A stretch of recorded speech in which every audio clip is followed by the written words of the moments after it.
they were a week ago on New Year's and New Year's Eve, and the first game that night, TCU upset Yeah. Michigan 51-45. I'm gonna break rank with my fiance, and I'm gonna say I actually, I'm gonna be honest. Kat was very much rooting for the Wolverines. You know what I mean? Really? I don't know if I can share that, Kat. Can I share that? But we were all very into that game, and I mean we didn't see it till after the two interceptions, like Yeah. that we were driving. So when I came in and saw it like that, and I'm sitting here like, are you serious? And I'm not gonna lie, Alex, I wanted to text you before I saw it, and then I saw it, and I was like, I don't think I should text him right now. What were your thoughts, man? It was ugly early, but like Nathan said, I picked Michigan too. Yeah. I was in the mindset all game, like until late, of we're beating ourselves. We're beating ourselves. Yes. So Yes. figure this out and we'll be back. Like, I mean, I sent multiple messages in the group chat, especially halftime, where I was like, we killed ourselves that half. If we figure it out, we got this game. Yeah. Because, I mean, we played awful in the first half, and going into halftime, we were only down 15. It was 21-6, and we spotted them 14 of those points.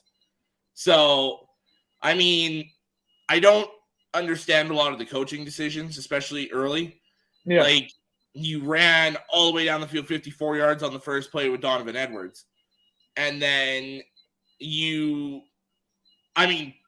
props to TCU. They stopped us 3 straight times. But then on 4th and goal, you set up in your gun formation, which is where we run pretty much everything out of. And then you call the timeout when I feel like you had the advantage to run that play. Right. Whatever the play was going to be. And then you come back in and run Philly special. Yeah. When you can see with the motion coming pre-snap, they're not in man defense. That's not going to work. Right. So if you're JJ, you've got to notice that. Or if you're the coach, you've got to call the timeout before that ball snapped. Right. Waste the second timeout, I don't care. And you've got to fix it again. Because that was a horrible play call. You get stopped, which immediately gives TCU all that momentum you just gained with that large run. And then you stop them, make them punt to you, which, okay, good job defense. And then you come back and the next play, pick 6. Right. Which, I mean, it was an all right throw by JJ. It wasn't his fault. It was just a phenomenal play by the DB. So it's like, okay, they made a play. Props to them. We're back. Let's roll. Right. And then it was just nothing for the first little bit. And then finally, late second quarter, JJ starts slinging it, and we start getting on that roll. And the defense, while the 21 looks bad, remember, we gave them 7, and then they made a few good plays. And then that second half, I mean, there was, 40 points in the third quarter alone, 41, 42, somewhere in there. So it was just both 44. offenses got rolling. Yeah. And it was just, again, another pick 6 happened, and you get all the way down. Well, first of all, the one issue I have with the refs, the targeting call, whatever. Yeah. It was kind of iffy, or the non-targeting late in the game. But how can you overturn that touchdown? Right. In the second quarter there. And not to mention, when we got the interception before that play, we're tackled at the TCU 49. Yes. Michigan 49. Yeah.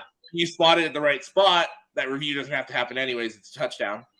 But there's no way that's clearly not a touchdown. Like, if they would have called it not a touchdown to begin with, I'm saying that's not a touchdown. Like, there's no way to overturn that from what the original call is.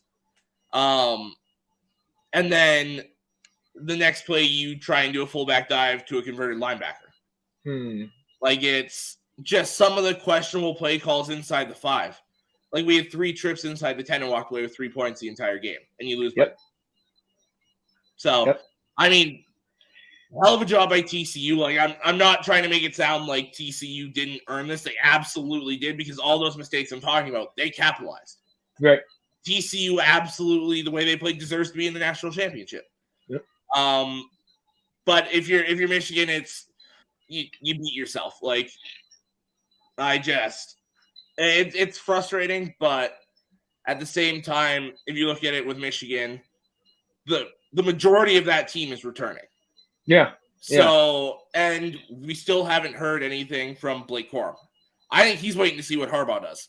Exactly. So okay, so that's the elephant in the room. We're getting a lot of comments on that. And obviously, Cat is still a Michigan State fan, saying perhaps you guys need a new head coach. Nathan saying, how much confidence do you have in Jim Harbaugh? Look, he's proven himself because he has got you the last 6 bowls. He has got you back-to-back CFPs. He has, brought that team from, like you said, not being able to be Ohio State in a decade almost, if not more, to then coming in to now being able to not only be on par with them, but to really stick it to them. I mean, I understand he's lost those last 6 bowls, but you got to give this man some kind of credit. I don't know if I feel all his off the field stuff. Part of that, I am a little Michigan State, that's in the blood through Cat. She brought it in. But I mean, what do you honestly, as a Michigan fan, we went through this last year where he almost went to like Minnesota or the Raiders. Now again, it comes out. I mean, it gets to the point where, like, come on, man. Like, what do you feel about Harbaugh? I agree. I think all these NFL rumors, like, I mean, he said last year that the NFL thing was dead, that he was focused on Michigan, and then you see it all come back out. Yeah.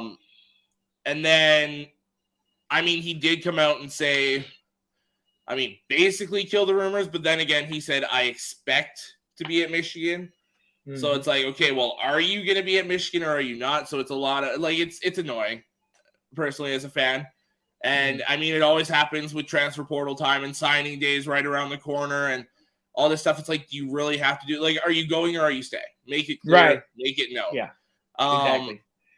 My confidence in Harbaugh, though, if he's here, he's a top 5 coach in college football. He's 4 or 5, but he's top 5. If you take out the COVID year, his worst season is 8-5. Yeah. Like 8-5, 9-4, multiple, like the only team that's been better than us the last 2 years is the reigning national champions who are playing for it again. Right. We're 20. Well, we were 13-1 this year, 12-2 last year, so we're 25-3.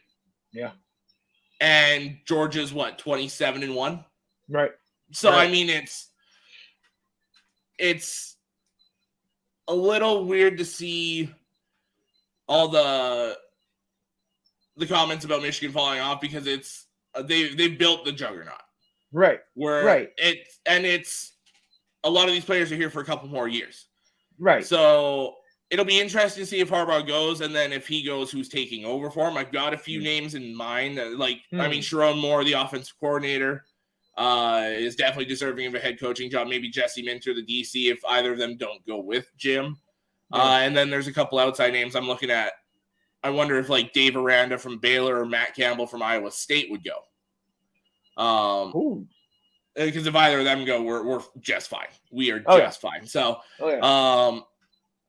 yeah, and then the other thing to look at, too, is this investigation that's coming up with Michigan now. Because what I'm hearing is Harbaugh might miss the first 6 games of next year. So does that play into this? I mean, because when I saw that first, yeah, see, because then it's kind of like it's almost a Pete Carroll situation where it's like cutting and running, before it really starts to come down on me. Like, I mean, how does the team deal with that type of stuff? You know what I mean? I think, and a lot of those players that are draft eligible are kind of sitting and waiting because I mean, like Ronnie Bell declared, but he pretty much had to. DJ Turner declared, and Blake Corum's still the big what if. Yeah. Now he's got a little over a week to decide because they've got till the 16th of January.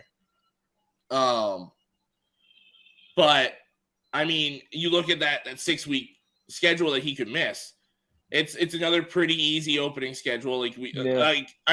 Eastern Carolina's no slouch, so we got them right off the bat. So that one worries me a little bit. Yeah. But then after the first 3 games, you've got Rutgers at home, which we're sure Owen Moore, Minter can walk over them.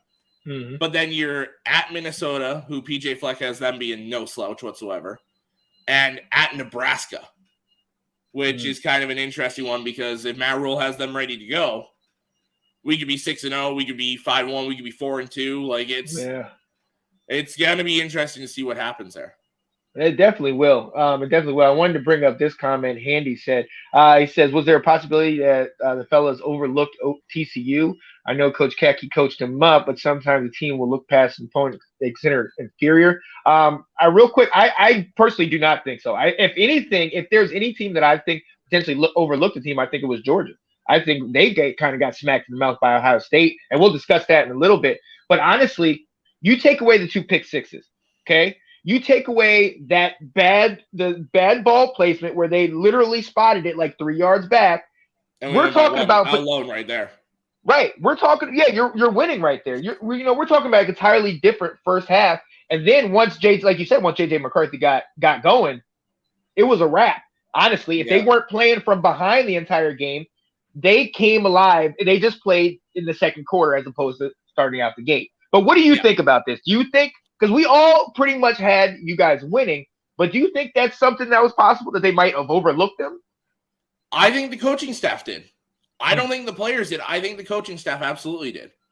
Because if you look at it all year, when we played the Ohio States, the Penn States, even when we played Georgia last year, like these big time games, you're not running Philly special 4th and 1 or 4th and goal from the 1 yard line. You're not running fullback dive to a linebacker. You're playing a whole different scheme. I think this was kind of okay, let's see what we got to get ready for Georgia kind of game, and you're not playing Georgia now.